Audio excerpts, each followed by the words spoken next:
Halo, assalamualaikum warahmatullahi wabarakatuh. Apa kabar teman-teman? Kita berjumpa kembali dalam sesi video saya kali ini. Alhamdulillah kita masih diberikan kesehatan oleh Allah Subhanahu wa taala, sehingga kita masih bisa berjumpa. Teman-teman, saya ingin mengiklankan teman-teman yang belum mempunyai buku ini, buku Salawatin aja, ya masih bisa order. Ini bukunya ya, ini tulisan saya, ini saya sendiri, Mukhlis Marsal, masih bisa order bukunya. Di tempat saya masih ada stok sekitar 80 buku lagi. Jadi teman-teman buruan di order sebelum stoknya habis, ya. Nanti teman-teman yang ada di Indonesia tinggal kasih kecamatan apa, kabupaten ataupun kota apa tempat teman-teman berdomisili, dan nanti biar saya bisa cek ongkos kirimnya ya. Kecamatan apa, kabupaten apa, biar bisa saya cek ongkos kirimnya, dan tinggal ditransfer aja ke rekening yang akan saya berikan. Dan teman-teman yang ada di luar negeri, dimanapun berada, di Malaysia, Singapura, Hong Kong, Taiwan, di Brunei, dimana saja bisa juga membeli buku ini. Dan teman-teman juga boleh juga untuk mendapatkan file PDF-nya, tapi berbayar ya, bukan gratis. Oke. Bisa diorder ke nomor WhatsApp berikut. Jadi nomor WA ini adalah nomor untuk pembelian buku ataupun order buku, untuk mengirimkan testimoni salawat juga bisa, dan untuk memberikan donasi bantuan kepada fakir miskin, anak yatim, dan orang-orang terlantar, juga untuk nanti bisa mau daftar umroh. Oke, di sore yang cerah ini saya mau berbincang-bincang, ngobrol-ngobrol nyantai lagi ya. Ngobrol-ngobrol nyantai sama teman-teman. Ya mudah-mudahan obrolannya juga bisa bermanfaat. Oke. Nah, sejauh ini sampai sekarang ini masih sangat banyak teman-teman yang bertanya pada saya ya. Sering sekali tuh di komentar YouTube atau di komentar Instagram, ataupun datang pertanyaan-pertanyaan model begini itu ke WhatsApp. Pertanyaannya begini, Pak Ustadz, kalau kita salawatan seharian penuh, salawatan banyak-banyak itu, apa iya bisa uang datang sendiri? Pak Ustadz, apakah kalau saya salawatan satu harian, apa nggak perlu kerja lagi? Apakah dengan salawatan saja itu bisa mendatangkan uang datang sendiri tanpa kita harus bekerja? Ya, kira-kira begitulah pertanyaannya. Oke. Jadi ini akan berusaha saya menjawabnya dengan bahasa yang saya usahakan untuk semudah mungkin agar teman-teman bisa memahami dan mengerti, ya.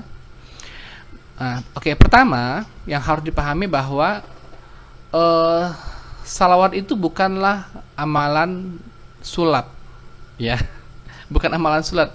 Begitu kita ingin sesuatu, simsalabim langsung dapat. Itu yang pertama harus dipahami.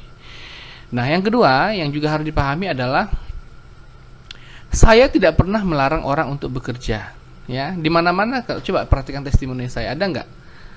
Yang selalu saya ajarkan itu adalah bahkan ketika kita beraktivitas pun, bekerja pun, itu saya menganjurkan untuk banyak bersalawat. Ketika di atas motor, ketika sedang memasak, misalnya bagi ibu-ibu mencuci piring, atau ketika mengerjakan sesuatu aktivitas, perbanyaklah salawat, mengingat Allah. Kan itu yang saya selalu anjurkan kepada teman-teman. Nah, dari anjuran saya itu kan terlihat jelas bahwa saya secara verbal, secara langsung itu tidak pernah membatasi ataupun melarang orang-orang untuk bekerja. Oke? Nah, tapi kenapa kok kalau ngapain juga bekerja, kan sudah bersalawat. Kalau memang rezeki itu bisa datang karena salawat, untuk apa juga bekerja? Ada juga yang komentar begitu. Nah, bagaimana menanggapinya? Begini, Allah Subhanahu wa taala itu adalah Tuhan yang maha berkehendak, yang bisa memberikan kita jalan-jalan rezeki dari arah mana saja yang Allah kehendaki. Allah berkuasa memberikan kepada kita rezeki itu bisa dengan cara apa saja, baik dengan adanya asbab ataupun sebab-sebab, maupun dengan tidak adanya asbab.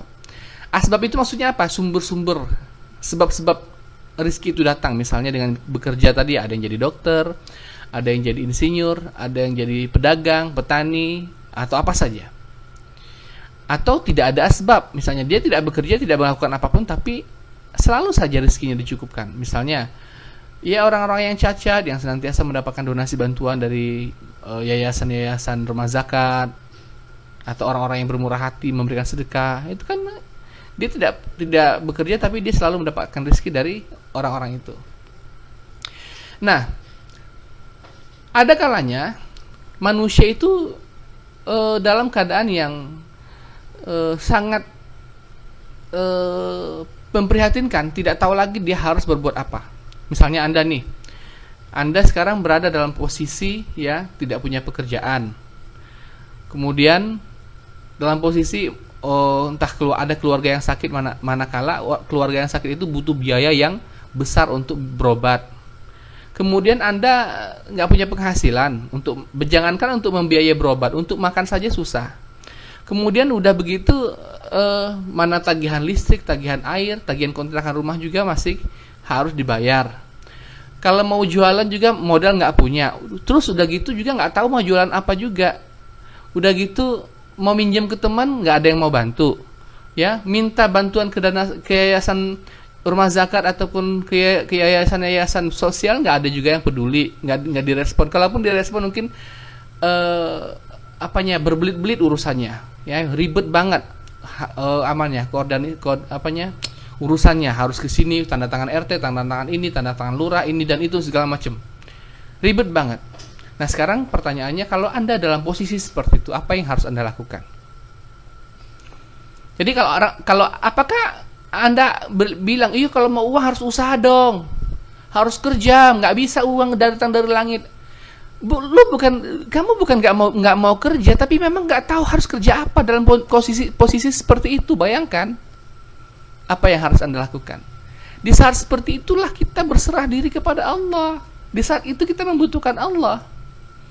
Kita sholat 2 rakaat, bangun tengah malam, banyak bersalawat, berzikir, kemudian memasrahkan diri kepada Allah, biar Allah memberikan bantuan. Begitu. Bantuan Allah itu lebih pasti daripada usaha-usaha yang kita lakukan itu tadi.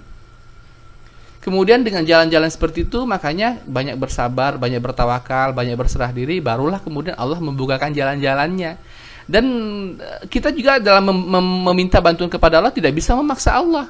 Pokoknya harus ada bantuannya. Aku udah capek salawatan bangun 1 harian, mana nih bantuan? Gak bisa juga kita ngancem-ngancem Allah.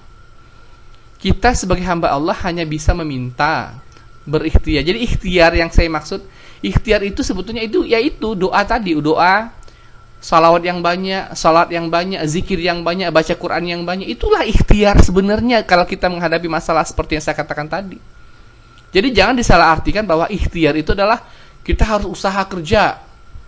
Kita harus, saya tadi bilang, usaha kerja, mau kerja apa? Orang baru di PHK.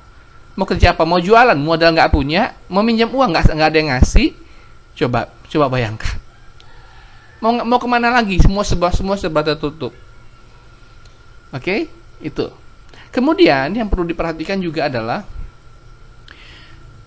seyogyanya kita ini minta bantuan kepada Allah itu bukan manakala kita terjepit saja. Disitulah pentingnya kita bertakwa kepada Allah.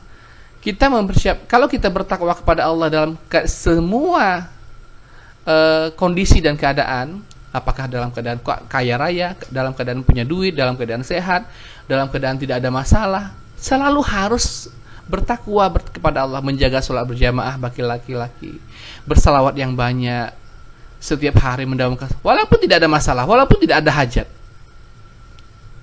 Ketika itulah Anda selalu senantiasa mengingat Allah, maka Allah hindarkan dari permasalahan-permasalahan yang pelik. Begitu. Sebenarnya kan masalah-masalah yang sulit itu, masalah-masalah yang selalu menerpa kita, yang membuat kita stres itu, yang membuat kita selalu bingung, tidak tahu harus bagaimana lagi, itu datang sebetulnya adalah akibat dari dosa-dosa kita. Kita pernah berbuat dosa kepada Allah, kita pernah meremehkan amalan-amalan, kita pernah mungkin membuat Allah murka kepada kita yang kita tidak sadar. Sehingga ketika kita ditimpa kesulitan seperti itu, yang Allah kehendaki kepada kita adalah bukan mencari usaha keluar. Tidak, bukan itu solusinya. Tetapi yang Allah kehendaki adalah kamu datang kepada Allah, menghadap kepada Allah, minta bantuan kepada Allah, mohon ampun kepada Allah, banyak bersalawat, banyak istighfar. Mendekatlah kepada Allah sebanyak-banyaknya. Jangankan kita sebagai manusia, ya. Jangankan Allah SWT, ya. Kita sebagai manusia, apabila kita datang bertamu silaturahmi kepada orang, kepada manusia saja, Assalamualaikum warahmatullahi wabarakatuh, Waalaikumsalam, oh silakan masuk, dipersilahkan masuk, kemudian disuguhkan makanan, disuguhkan minuman. Kemudian kalau orangnya kaya, biasanya dan dia iba kepada kita, dia simpatik kepada, masih dibawakan oleh-oleh, oke? Malah dikasih sangu lagi, dikasih ongkos. Itu kita manusia, silaturahmi, dikasih macam-macam. Bagaimanakah kalau kita datang mengetuk pintu langit untuk bertemu dengan Allah? Bagaimana bertemu dengan Allah? Ya lewat sholat, lewat zikir, lewat salawat, lewat banyak beramal. Mengetuk pintu langit dengan beramal tadi. Apakah mungkin Allah tidak membiarkan kita tidak membawa bekal apa-apa ketika kita pulang? Ketika kita selesai dari sholat, selesai dari zikir, mungkinkah Allah membiarkan kita pulang dengan tangan hampa begitu saja? Tidak.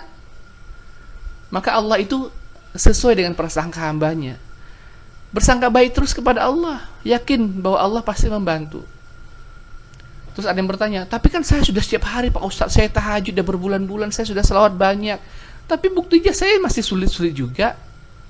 Sabar. Sesulit-sulitnya Anda itu ya, Allah masih kasih kadar kesulitan itu seberapa sih ya?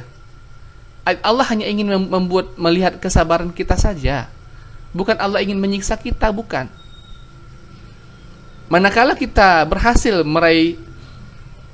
memenangkan ujian sabar ini, maka disitulah kemudian Allah memberikan hadiah yang paling besar kepada kita. Begitu. Kita ini siapa sih? Manusia biasa saja, bukan Nabi dan Rasul. Nabi dan Rasul saja yang mana mereka ini adalah orang-orang yang dekat hubungannya dengan Allah. Mereka saja banyak mendapatkan cobaan. Apakah setiap Nabi dan Rasul kalau dia berdoa langsung dikabulkan? Tidak juga. Ada juga fase-fasenya di mana Nabi dan Rasul itu lama dikabulkan doanya. Begitu ya teman-teman ya. Mudah-mudahan jawaban saya ini bisa mencerahkan. Jadi intinya dari yang saya tadi katakan tadi, bahwa salawat itu bukanlah amalan untuk melarang orang untuk bekerja, bukan. Tapi salawat itu adalah amalan untuk membuat mudah urusan-urusan kita dimanapun kita berada dalam keadaan sehari-hari. Ya, apakah kita bekerja atau tidak bekerja, apakah kita, pokoknya urusan apa saja, urusan dunia bahkan urusan akhirat. Orang yang ahli salawat, jangankan di akhirat pasti sudah mendapatkan syafaat dari Rasulullah SAW. Di dunia pun Allah pasti memberikan kemudahan-kemudahan. Ya, di dunia pun sudah Allah tampakkan berbagai macam kemudahan yang diberikan Allah kepada orang yang ahli salawat. Ya, begitu. Maka tidak ada ruginya kita bersalawat kepada Rasulullah SAW. Sallallahu ala Muhammad, sallallahu ala Muhammad, sallallahu ala Muhammad, sallallahu ala Muhammad. Begitu saja.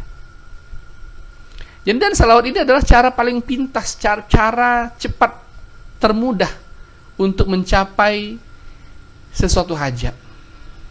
Ya, cara paling simpel dan cara paling cepat dan termula. Dan yang perlu diketahui juga adalah salawat adalah amalan yang pasti diterima dan tidak akan tertolak. Amalan salawat ini adalah amalan yang pasti diterima dan tidak akan tertolak. Dan amalan salawat ini adalah amalan yang diterima tanpa syarat.